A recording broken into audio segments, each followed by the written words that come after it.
Hi everybody, and welcome to the read aloud of the Split History of Westward Expansion. Today I will be reading Chapter 4, A Changed World. I will not pause to think about my reading, but you can pause the video at any time to stop and jot ideas that you have during the read aloud. Chapter 4, A Changed World. By 1890, the United States was a country that stretched from the Atlantic coast to the Pacific coast. The government's goal had been reached. White Americans had settled the West. But what did that mean for the American Indians? For most, it meant life changed drastically for the worse. After the West was settled, most American Indians had been moved from their native lands to reservations, often in other parts of the country. They didn't want to leave their homes, but had little say in what happened to them. The Indians faced a difficult adjustment on the reservations. Poverty levels were high and living conditions were poor. It was easy for many Indians to become depressed in their new homes. Some turned to alcohol as a way to cope with their unhappiness. Many Indians also lost confidence in the power of their traditional belief systems.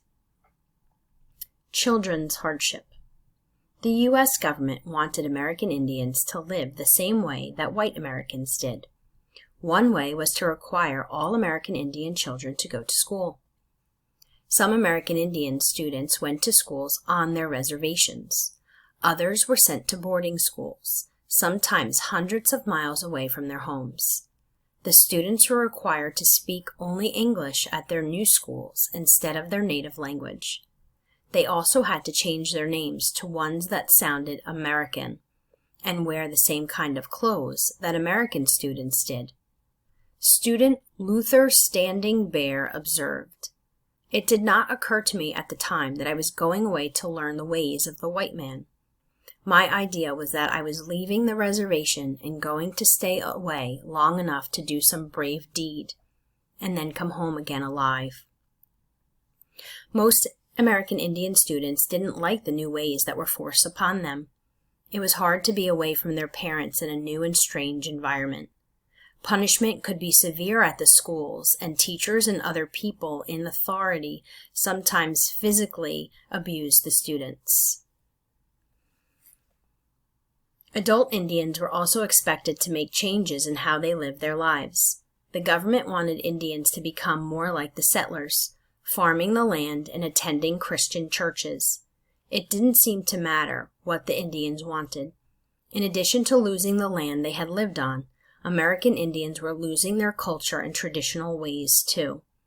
The West had been settled the way the U.S. government had wanted, but American Indians' lives were unsettled and often lost in the process.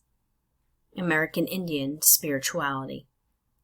There are many religious beliefs among the various tribes of American Indians, but a common belief shared by most was that American Indians were chosen to exist by their Creator. Most American Indians respected other people's religious beliefs. Most also believed that all forms of life depended on each other. White settlers hoped to introduce Indians to Christianity and brought missionaries with them. But Indians sometimes had difficulty separating how Christians preached and how they behaved, since the two could be very different.